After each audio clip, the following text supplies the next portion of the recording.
In over 2 millennia of imperial China, only one woman ever ruled as emperor in her own name, Wu Zetian, bearing the title Huangdi, a formal title for Chinese emperor, usually reserved only for men. Wu Zetian's success was so unprecedented, she became an iconic figure, but her story has also been blurred by modern fiction. Films, TV dramas, and novels have depicted her in the most extreme lights, leaving many to know the legend, not the person she really was. Was she the cutthroat schemer, the woman who murdered her own infant daughter to frame a rival? Did she claw her way to power through scandal, manipulation, and blood? Or was she a visionary who reshaped court culture, favored talent over birthright, and presided over a golden age? We've dug deep into the records to uncover the real Wu Zetian, the good, the bad, the ugly, and beyond. If you enjoy these quiet investigations where history unfolds slowly and authenticity is preserved, give this video a thumbs up and subscribe for more stories to reflect on or drift off to. I'd love to know where you're listening from and what time it is there. Whether you're walking through a park in Tokyo, winding down in New York, or somewhere in between, drop a comment and let me know. Now, let's get comfortable and begin our journey into the extraordinary life of Wu Zetian. As the incense smoke curled through the Tang palace, Wu Zetian's story began not in the grandeur of Chang'an, but in the rugged hills of Shanxi, where the wind whispered secrets of ambition. Born in 624, she entered a world rigid with tradition, where a woman's place was behind the loom or in the shadow of men. Yet Wu's life would defy every expectation. How did a merchant's daughter rise to become the only woman to rule China as emperor in her own right? To find the truth, we must start at the beginning, sifting through the records, some glowing, some venomous, to uncover the making of an emperor. In Wenshui, Shanxi, the Wu household buzzed with the energy of a family on the rise. The clink of merchant coins mingled with the quiet authority of officialdom. Wu Zetian's father, Wu Shihua, was a timber merchant turned provincial governor, a man who navigated the delicate balance between commerce and power in the early Tang dynasty. His wife, Lady Yang, hailed from a noble lineage with distant ties to the fallen Sui dynasty, lending the family prestige. In a society where girls were rarely educated beyond domestic tasks, Wu's upbringing was extraordinary. Her father, perhaps inspired by the Tang's merit-driven ethos, ensured she studied the Confucian classics, such as the Analects and Book of Songs. Under the flicker of oil lamps, she traced elegant calligraphy, her brush gliding over silk scrolls. She learned poetry, history, and music, the soft strum of a lute filling the air. These were not mere accomplishments, they were weapons for a mind destined to challenge the world. Why this education for a daughter? Wu Shihua's progressive streak, likely shaped by the Tang's push for capable officials over aristocratic privilege, set her apart in a society that rarely educated girls. Some sources, like author Jonathan Clements, suggest a pragmatic motive. Literacy could elevate a family's status in a court valuing talent. Later chronicles, penned by Wu's supporters, claimed a solar eclipse at her birth marked her as fated for greatness. Yet hostile Confucian historians, writing centuries later, framed her early ambition as unnatural, a girl too cunning for her place. The truth likely blends these views. Wu's education sharpened her intellect, preparing her for a society where talent could, occasionally, trump tradition. Was she a visionary shaped by opportunity, or a calculating prodigy already plotting her ascent? Her childhood offers no simple answer, but it laid the foundation for a life that would reshape China. At 14, in 638, Wu entered Emperor Taizong's harem as a Kaiyan, a fifth-rank concubine. The imperial palace in Chang'an was a world of silk-draped halls and echoing stone corridors, where the faint scent of jasmine drifted from gardens tended by silent eunuchs. For a low-ranking concubine, life was governed by rigid etiquette, rising before dawn for ablutions, memorizing court protocols, and navigating patronage networks that determined favor or obscurity. The harem was said to number in the thousands, each woman vying for Taizong's attention. a warrior emperor who unified China after centuries of chaos. Taizong was a distant figure, his court a maze of factions and rivalries. Higher consorts, backed by allies from the powerful Dugu clan, held sway, their influence woven through family ties and political favors. Wu, a low-ranking Kayan, navigated this web with care, forming tentative alliances with minor attendants while avoiding the wrath of senior consorts. The harem was a gilded cage, where Kayan like Wu performed menial tasks, from folding linens to serving at banquets, their lives dictated by the whims of higher consorts. Wu's early years in the harem were unremarkable, her name barely a whisper in the records. She bore no children, and Taizong, preoccupied with conquests and governance, rarely noticed her. Yet her wit stood out. A tale from the old book of Tang recounts her advising Taizong on taming a wild horse with an iron whip, mace, and dagger, a story highlighting her boldness. Though likely embellished by later chroniclers, Taizong called her Main Yang, or charming girl, a nickname suggesting mild favor but no real power. She was a keen observer, absorbing the court's political currents. Alliances formed over tea, betrayals whispered in shadowed alcoves. Was she quietly honing her skills, or chafing at her invisibility? Hostile sources paint her as scheming even then, but neutral accounts suggest she simply survived, learning the art of influence in a world where one misstep could mean oblivion. When Taizong died in 649, Wu faced exile. Tang customs sent childless concubines to Buddhist convents, usually for life, a fate meant to preserve imperial dignity. She shaved her head and became a nun as a symbol of renunciation. At 25, Wu entered Ganai Temple within the Chang'an capital area, her head shaved, her silk robes traded for plain grey cloth. The temple was a world apart. The murmur of chants, the scent of burning sandalwood, the scratch of a brush copying sutras by candlelight. For most, it was a permanent end, a life of prayer and obscurity. It was an honorable banishment, preventing scandal by removing young widows from court. Wu's time there was brief but formative. The Zizhi Tongjian, a major historical chronicle of China, suggests she embraced Buddhist practices, perhaps finding solace in meditation or studying texts like the Lotus Sutra. Later, her lavish patronage of Buddhism hints at a genuine connection, or at least a strategic one.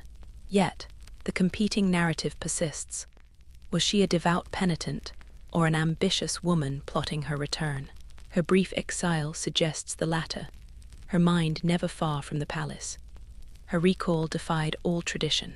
Around 650, Emperor Gaozong, Taizong's ninth son and new emperor, visited Ganai Temple to offer incense for his father's death anniversary. Amid the haze of ritual smoke, he saw Wu. Sources diverge here. The new book of Tang describes an emotional reunion with Gaozong, who had admired Wu in his father's court, moved by her presence. According to historian N. Harry Rothschild, it suggests a calculated encounter, Wu's composure and intelligence shining through. Empress Wang, childless and losing favor to consort zeal, reportedly urged Gaozong to recall Wu, hoping to shift his affections. By 651, Wu returned as Zhou, a second-rank consort, her status elevated. Hostile accounts, like those in the old book of Tang, whisper of scandal, claiming an affair with Gaozong began before Taizong's death. Modern scholars dismiss this as slander, arguing Wu leveraged her wit and alliances to escape exile. Was this fate, or a masterful play in palace politics? As Zhou, Wu's star rose. She bore Gaozong two sons, Li Hong and Li Xian, in the early 650s, cementing her position. The harem was a battlefield of alliances, where consorts secured favor through children or patrons. Wu cultivated allies among eunuchs and minor officials, her court savvy evident in subtle gestures. A well-timed gift, a carefully worded letter. By 655, her influence rivaled the empress herself. The removal of Empress Wang and consort zeal is the most contested chapter of her ascent. Around 654, Wu's newborn daughter died suddenly.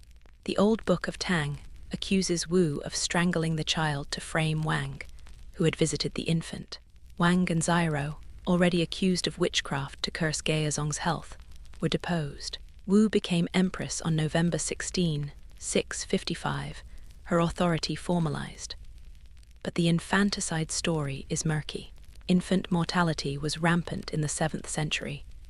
The child's death could have been natural, perhaps SIDS or illness. The Cambridge History of China notes the accusations surfaced decades later, in histories hostile to Wu, pennied by Confucian scholars who saw her as a usurper. According to historian N. Harry Rothschild, alternative culprits are possible: rival consorts or even zeal, whose own son stood to lose if Wu's children thrived. Court factions fueled the scandal, with Wang's allies, the powerful Liu clan, clashing against Wu's growing influence. The Liu, entrenched aristocrats with deep ties to the Tang elite, saw Wu's rise as a threat to their dominance. Rumors of witchcraft and conspiracy swirled, amplified by the era's superstitions about female ambition. Some whispered Zeal's faction, desperate to secure her son's future, might have sabotaged Wu's child, though no evidence survives.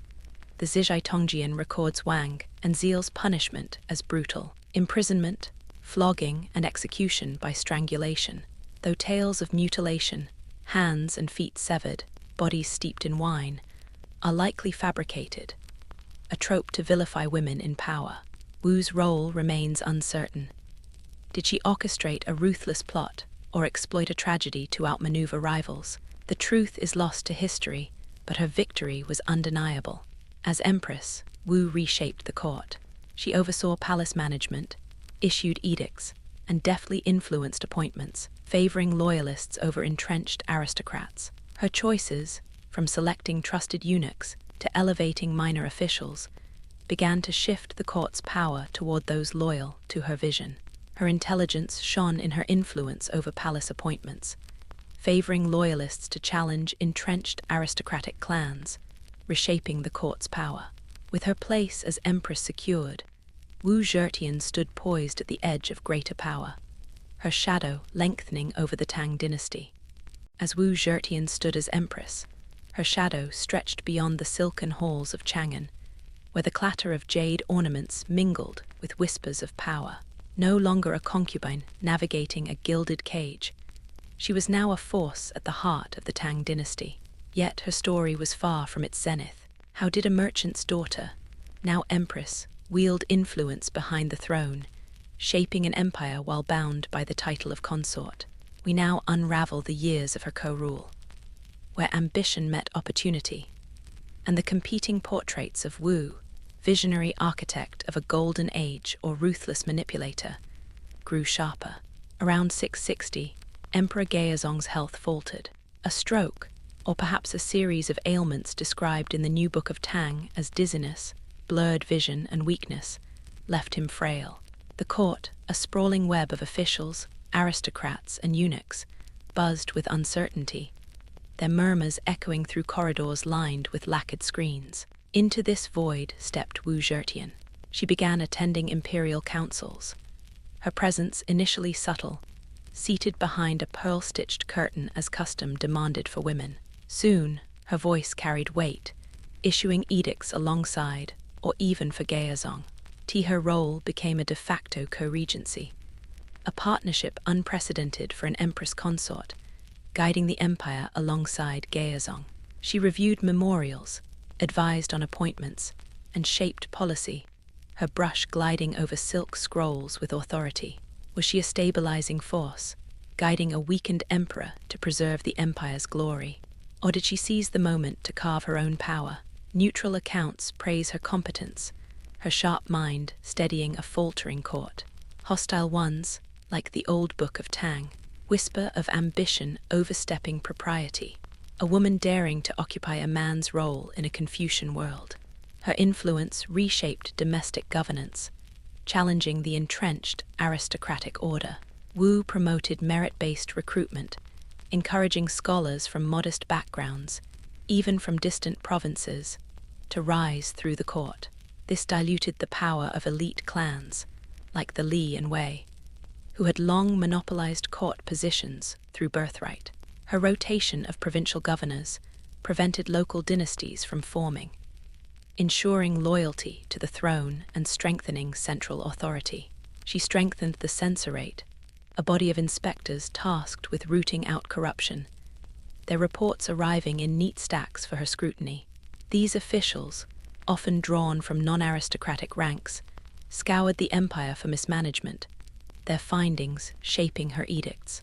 She also streamlined central ministries, tightening control over tax collection and military garrisons. Her policies, rooted in central control, ensured the throne's authority over distant regions.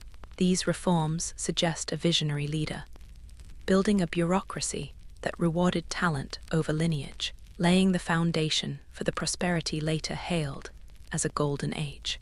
Yet detractors saw a calculated strategy to dismantle rivals, replacing noble families with loyalists who owed their rise to her favor. She stabilized the empire through her reforms, but whispers of self-interest lingered in the halls. Religion became a cornerstone of her legitimacy.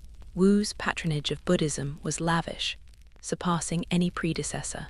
She funded grand sutra translation projects, commissioning scholars to render texts like the Cloud Sutra into Chinese, casting herself as a Chakravartin, a universal monarch destined to rule.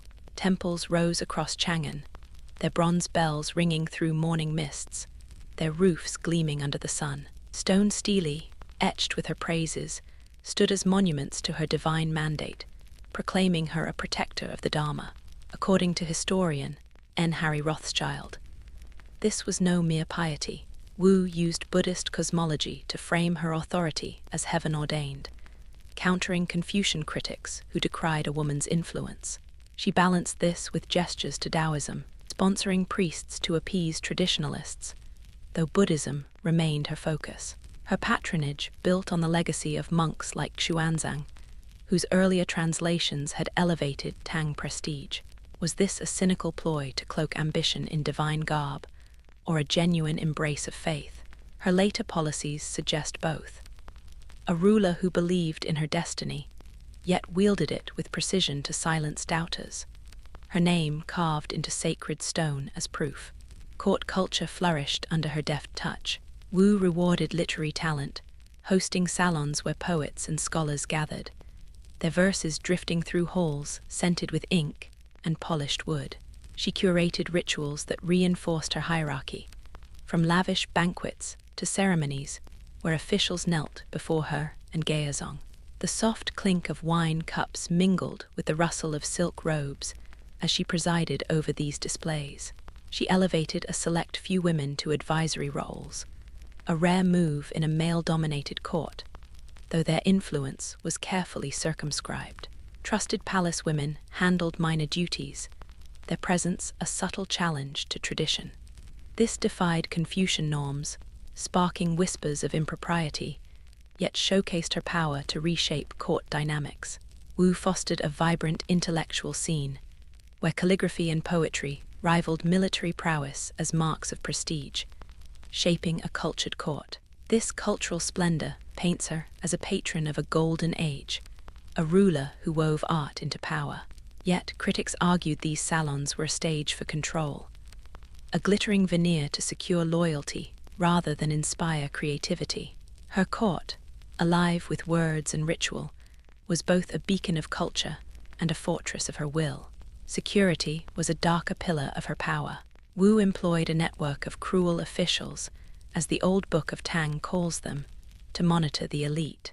These secret polices were relentless, using brutal interrogations to uncover sedition. Their network of spies moved silently, ensuring no dissent escaped her notice. The Zizhi Tongjian, a key historical record, details cases like the exile of official Liu Yizhi and the prosecution of nobleman Pei Yan, accused of plotting against the throne, their cases reinforcing Wu's control. These officials operated from shadowed offices, their spies blending into Chang'an's crowded markets. Wu's reliance on them ensured loyalty, but bred fear. Was this a necessary defense of her fragile authority, protecting reforms that challenged the old order? Or was it the paranoia of a ruler seeing threats in every glance? Modern scholars suggest a mix. Wu built a surveillance state to safeguard her vision, but its harshness alienated the elite, their whispers of dissent growing louder. The question of succession brought tremors to her reign. In 675, Crown Prince Li Hong, Wu's eldest son and heir, died suddenly at 22. The old book of Tang hints at poison, with some accounts darkly suggesting Wu's involvement, claiming she feared his growing independence. According to historian Jonathan Clements, natural causes, perhaps tuberculosis or fever, are more likely, given the era's high mortality. No evidence confirms foul play, yet the ambiguity fueled suspicion. Li Hong's death sparked a crisis. Wu elevated her second son, Li Xian, as crown prince, but tensions emerged as he, too, showed signs of autonomy. She reshuffled allies, appointing loyalists to key posts to secure her influence over the succession. The court grew tense, with factions, from the Liu clan to Xirou's lingering supporters, vying for control over the next emperor.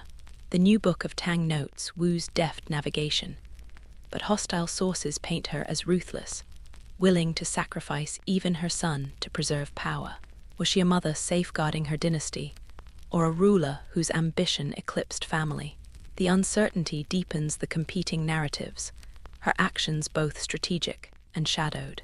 By the late 660s, Wu Zetian's power behind the throne was undeniable. She was no mere consort, but a co-ruler shaping policy, faith, and culture. Her reforms, from merit-based recruitment to Buddhist patronage, laid the groundwork for a prosperous era, hailed by some as a golden age. Yet her methods, surveillance, purges, and succession maneuvers sparked fear and resentment. The new book of Tang praises her as a stabilizing force, steering the Tang through Gaozong's frailty. Hostile chroniclers, however, saw a schemer, bending the court to her will with an iron grip. As Gaozong's health waned further, Wu's influence only grew, her decisions echoing beyond the palace walls. Her story now turns toward the throne itself, where ambition would meet destiny in an act that would shatter tradition. With Wu Zetian's influence towering over the Tang court, the air in Chang'an carried the weight of impending change, the faint rustle of silk robes mingling with the tension of a dynasty at a crossroads. As empress, she had shaped policy and culture behind a frail emperor, but Gaozong's death would thrust her into uncharted waters. How did she transform from consort to regent, and then to the throne itself, defying all tradition? We now trace her ascent to the throne, where her vision for a golden age clashed with accusations of ruthless ambition, each step defying the traditions of a patriarchal world. In 683, Emperor Gaozong died, leaving the throne to his son, Li Xian, Wu's second son, crowned as Emperor Zhongzong. The new book of Tang describes a court steeped in mourning, the scent of incense heavy as officials gathered to honor the late emperor. Wu, now dowager empress at 59, was expected to fade into ceremonial obscurity, as Confucian tradition demanded of widows. Instead, she seized control as regent, a role that placed her at the empire's helm. Zhongzong, barely 27, showed signs of independence, appointing allies like his father-in-law, Wei Xuanzhen, to key posts without Wu's consent. Her swift response came within months. She accused Zhongzong of disloyalty and deposed him in 684, exiling him to a remote province. Her younger son, Li Dan, became Emperor Ruizong, a pliant figurehead under her command. Was this a protective act to stabilize a faltering dynasty, or a calculated purge to secure her grip? Neutral accounts praise her decisiveness, ensuring continuity. Hostile ones, like the old book of Tang, paint her as a tyrant, crushing her own son to cling to power. As regent, Wu's authority deepened. She ruled from the inner palace, her edicts shaping the empire as officials knelt before her. She consolidated power through loyalists, appointing men like Dai Renji to oversee military and administrative reforms, strengthening her regency. She continued promoting merit-based appointments, elevating scholars from humble origins to counter the aristocratic clans, whose influence waned as her allies filled the ranks. Her policies strengthened central authority, with tax reforms ensuring steady revenue and granaries stocked against famine. The new Book of Tang credits her with maintaining stability, her sharp mind navigating a court rife with factions. Yet whispers of ruthlessness grew louder. She expanded her network of secret polices, their spies weaving through Chang'an's markets, alert for dissent. The exile of nobles like Wei Xuanzhen, accused of plotting, showed her willingness to strike first. Was she safeguarding her reforms, or building a throne on fear? The competing narratives frame her as both a visionary steward and a relentless autocrat. Her religious strategy reached new heights. Wu deepened her Buddhist patronage to cement her legitimacy, commissioning prophecies that portrayed her as a divine ruler. She patronized grand projects, like the colossal Buddha statue at Fengxian Temple, its stone gaze towering over Luoyang, where she increasingly held court. Monks crafted prophecies, like those in the Great Cloud Sutra, declaring her a Maitreya, the future Buddha destined to rule. Historian N. Harry Rothschild notes her patronage of the Fengxian Temple's colossal Buddha strengthened her divine image, drawing thousands to Luoyang's rituals. She also adopted new titles like Sage Mother, and sponsored rituals where thousands chanted her praises, their voices rising with the smoke of sandalwood. Was this a heartfelt devotion, or a masterful use of faith to silence critics? Her actions suggest both, a ruler convinced of her destiny, yet acutely aware of its political weight. The court under Wu's regency was a vibrant stage. She fostered a literary renaissance, with poets such as those in her court, composing verses that celebrated her rule, their words drifting through halls lit by flickering lanterns. She introduced new court rituals, blending Buddhist and imperial symbolism, where officials donned robes of crimson and gold to honor her decrees. Women, though still rare in power, gained visibility, with trusted palace women managing inner court affairs, a subtle defiance of patriarchal norms. Her cultural patronage fostered flourishing art and scholarship, cementing her era as a golden age of vibrant creativity. Yet, detractors saw a calculated spectacle, each poem and ritual designed to bind the court to her will. Her salons, filled with the soft chime of bronze bells mingled with the rustle of silk robes, were both a celebration of culture and a theater of loyalty. The path to the throne was fraught with resistance, inevitable in a male-dominated world where no woman had claimed such power before, nor would any succeed her with equal triumph. By 690, Wu faced mounting challenges from Tang loyalists, who rallied behind the exiled Zhongzong or Ruizong's allies. The Zizhi Tongjian, a key historical record, describes early rebellions, like that of nobleman Su Jingai in 684, swiftly crushed by her loyal generals. Her secret polices intensified their work, targeting aristocrats with accusations of treason. Figures like Liu Yizhai faced exile, their fates a warning to others. Modern scholars argue Wu's harsh measures were necessary to protect her regency, but hostile sources claim she ruled through terror, her spies a shadow over the empire. The tension culminated in her boldest act. In 690, at 66, Wu declared herself emperor of the Zhou dynasty, a new regime supplanting the Tang. She took the title Huangdi, a term reserved for men, and named Luoyang her capital, its walls gleaming under her banners. This unprecedented move shocked the Confucian elite. The old Book of Tang condemns her as a usurper, accusing her of violating sacred traditions. Yet, Wu's supporters, as noted by historian Jonathan Clements, saw a visionary breaking barriers, her Zhou dynasty a bold reimagining of imperial rule. She issued edicts proclaiming a new era, with policies favoring the common people, like tax reductions for farmers. Her court, now fully under her command, buzzed with activity, from scholars drafting laws to monks chanting for her reign. Was this the act of a ruler fulfilling a divine mandate, or a ruthless bid to cement her legacy? The new Book of Tang suggests her reforms strengthened the empire, but her enemies saw a tyrant erasing the Tang legacy. As emperor, Wu Zetian stood alone, her throne a symbol of defiance. Her rise from regent to Huangdi, the title reserved for China's emperors, was a masterful orchestration of strategy, blending meritocracy, faith, and force. Yet it came at a cost. Fear among the elite, whispers of cruelty, and a court divided between awe and resentment. Her Zhou dynasty, a fleeting but bold experiment, set the stage for her final years. As we turn to her reign and legacy, Wu's story reaches its peak, where the line between visionary and tyrant blurs, her shadow cast long over a transformed empire. In 690, Wu Zetian stood as emperor of her Zhou dynasty, the air in Luoyang heavy with the scent of sandalwood and the weight of her ambition. At 66, she had claimed the title of Huangdi, a term no woman had dared to take, her banners flying over a capital remade in her vision. Her reign, a bold reimagining of imperial rule, promised prosperity and order, yet echoed with accusations of tyranny. How did she govern the empire from Luoyang's stone-walled palace?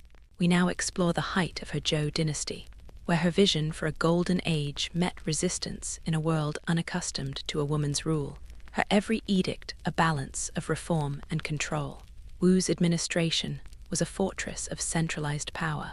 She elevated loyal scholars through merit-based promotions, drawing talent from humble origins to fill the court with men like Dai Renji, whose sharp intellect shaped military and fiscal policy.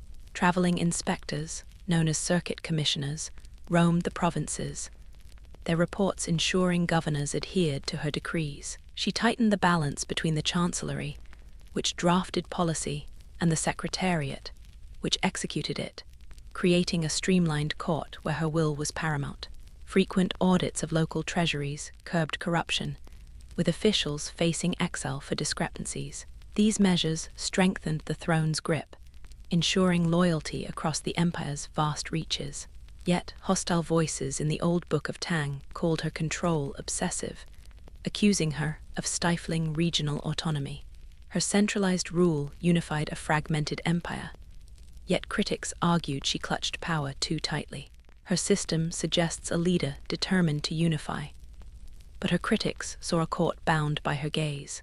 Her domestic policies reshaped the lives of the common people. Wu enforced the equal field system, redistributing land to peasants to ensure fair access to arable plots, a policy rooted in Tang tradition, but revitalized under her rule.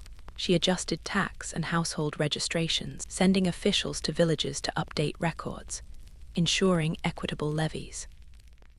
During famines, her granaries opened, distributing grain to starving regions, while her edicts ordered canal and levee repairs to prevent floods, their stone banks gleaming under the sun. Road maintenance kept trade flowing, with merchants' carts rumbling along routes from Luoyang to the frontier. These efforts eased peasant burdens, fostering stability. Yet, detractors whispered she used charity to buy loyalty, her reforms a veil for control. Did she govern for the people, or to secure their allegiance? Her policies point to a ruler attuned to the empire's pulse, but suspicion lingered in the halls. The legal climate under Wu was both stern and strategic. She enacted harsh treason statutes, punishing disloyalty with exile or execution, yet tempered them with periodic pardons and amnesties to win favor. Her edicts targeted aristocratic abuse, curbing the power of clans like the Li, who hoarded wealth or evaded taxes. Anti-corruption measures saw governors and magistrates dismissed for bribery, their fates a warning to others. These laws strengthened her authority, ensuring the court's integrity. The old book of Tang, however, accused her of using legal pretexts to eliminate rivals. Her justice, a tool of fear. Was she a reformer cleansing a corrupt system, or a tyrant wielding law as a weapon? Her balanced approach suggests a ruler navigating necessity and power, yet her enemies saw only oppression.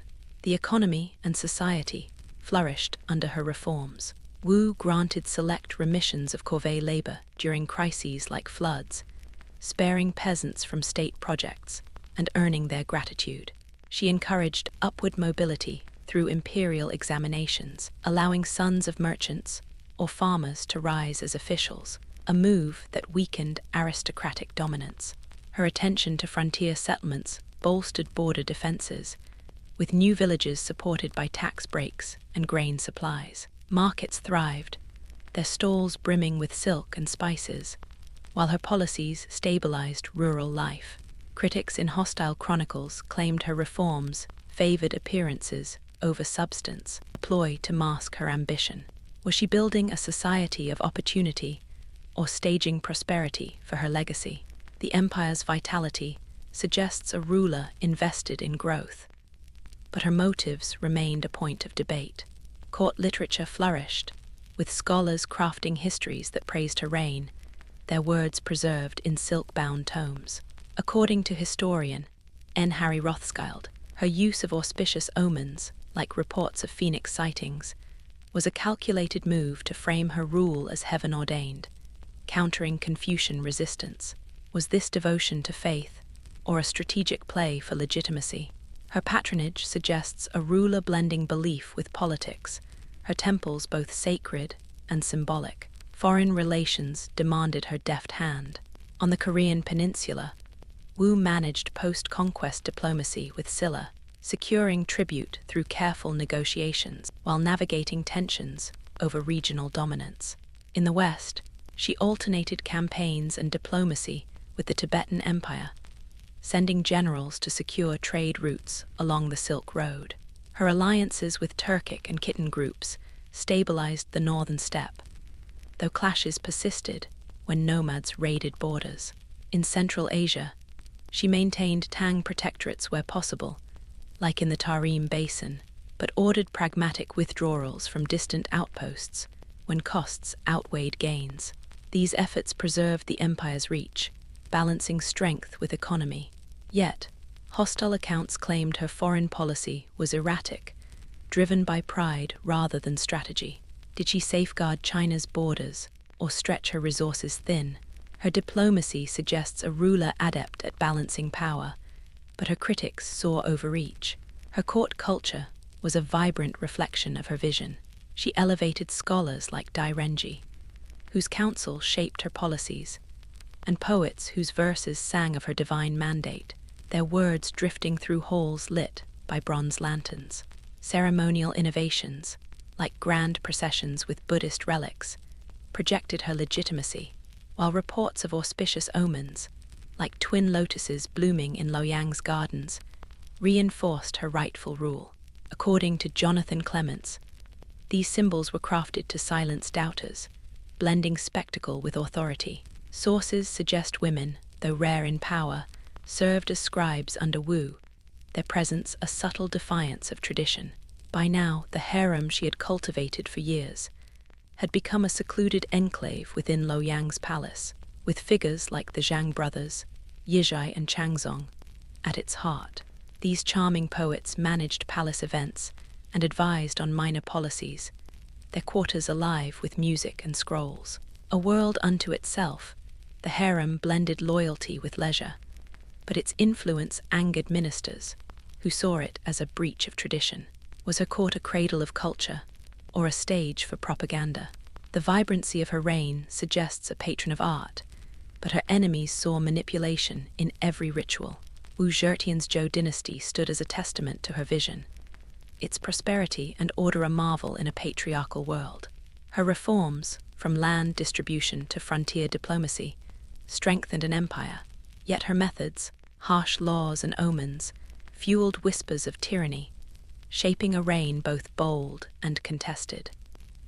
As Wu Zetian's Zhou dynasty reached its twilight, the halls of Luoyang echoed with the clink of jade ornaments and the murmurs of a court divided. At 80, her one scion grip faltered, her frame weakened by age and illness, the weight of decades of rule pressing heavily. She had forged a dynasty as China's only female emperor, her reforms reshaping a nation through merit, faith, and force. Yet, whispers of tyranny and betrayal grew louder, her vision now clouded by dissent. How did her reign unravel, and what forces brought her to abdication? We now trace the final chapter of her story, where aging ambition met rising opposition, leaving a legacy as contested as her crown. By the early 700s, Wu Zetian leaned heavily on new favorites, the Zhang brothers, Yizhi and Chang'an, whose rise reshaped the court. These young courtiers, known for their literary flair and polished manners, gained titles like duke and roles in palace administration. They managed palace finances, oversaw grain distributions, and hosted literary salons where poets praised Wu's divine mandate, their verses drifting through halls lit by bronze lanterns.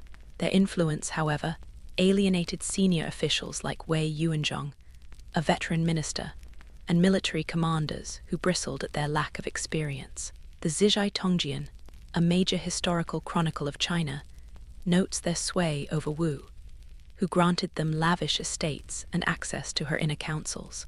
According to historian Jonathan Clements, rumors of scandal hinting at improper relations were likely exaggerated by enemies to tarnish her reputation.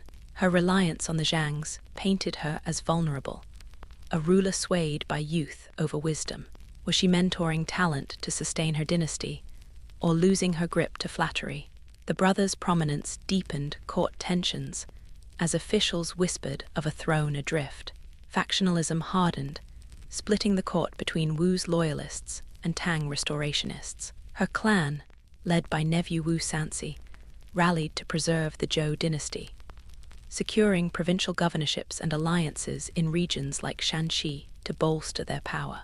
Tang loyalists, including nobles like Zhang Jianji and Qi Xuanwei, championed the exiled Zhongzong, Li Ji, holding secret meetings in Chang'an's shadowed inns to plot his return. Palace intrigue surged, with spies reporting to both sides, their footsteps silent in Luoyang's crowded markets. The new Book of Tang describes a court where trust eroded, as officials navigated a web of competing allegiances. Wu's credibility waned as her health visibly declined, her once sharp decrees now delayed by fatigue, her public appearances rare. Commoners, hearing of her frailty, began to question her divine mandate, their murmurs echoing in village squares. Hostile accounts in the old Book of Tang accused her of favoring family over merit, claiming her nepotism fueled dissent. Was she protecting her dynasty's future, or clinging to power at the cost of unity? The growing rift revealed a ruler struggling to hold a fracturing court, her authority questioned as never before. The Shenlong Coup in February 705 marked the end of Wu's reign. Tang loyalists, led by Zhang Jianji, seized their moment, exploiting Wu's illness and the court's discontent. Zhang coordinated with imperial guards and ministers like Qi Xuanwei and Huan Yanfen, planning in secret for weeks, their messages carried by trusted couriers. They chose a moment when Wu was bedridden, her absence from court signaling weakness. The Zizhi Tongjian details their swift strike. On a cold dawn, they stormed Luoyang's palace, their armor clanking through stone corridors, bypassing the Zhang brothers' loyalists. They entered Wu's chambers, where she lay frail but composed, and demanded her abdication in favor of Zhongzong. Wu, outmaneuvered, issued an edict restoring the Tang dynasty under her son, her brush steady despite her weakened state. Zhongzong, released from house arrest in Luoyang, ascended as emperor, ending the Zhou dynasty after 15 years. The old Book of Tang paints this as a triumph over a usurper, while modern scholars suggest Wu's acquiescence avoided civil war, preserving her reform's legacy. According to N. Harry Rothschild, her decision may reflect pragmatism, choosing stability over chaos. Was her abdication a forced defeat or a calculated retreat? The bloodless coup closed her reign, her power fading into the palace's quiet shadows. The aftermath saw Wu's final months in isolation. She retreated to Chang'an Palace in Luoyang, a secluded retreat where only a few loyal attendants, like her palace women, were permitted to visit. Her days were spent in quiet, the once vibrant emperor now confined to silk-draped rooms, her health crumbling under fever and fatigue. She died later in 705, at 81, her passing marked by a modest ceremony, the scent of incense lingering in the air. She was buried alongside Gaozong in Qianling Mausoleum, a towering monument carved into the hills northwest of Chang'an, its stone guardians and blank steel standing watch, the latter a silent testament to her contested legacy. The Tang court, under Zhongzong, granted posthumous honors, restoring her title as Empress Consort and acknowledging her contributions to the empire's prosperity. These honors, likely a political move to reconcile her supporters, ensured her reforms from merit-based appointments to land distribution and Buddhist patronage, endured in Tang policy.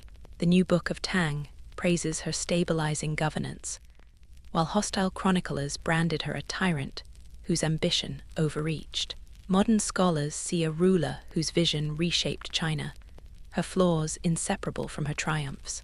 Did her legacy forge a golden age, or stain the Tang with ruthlessness? Wu Zetian's story, etched in stone and shadowed by slander, remains a paradox, her reign a singular defiance of a patriarchal world.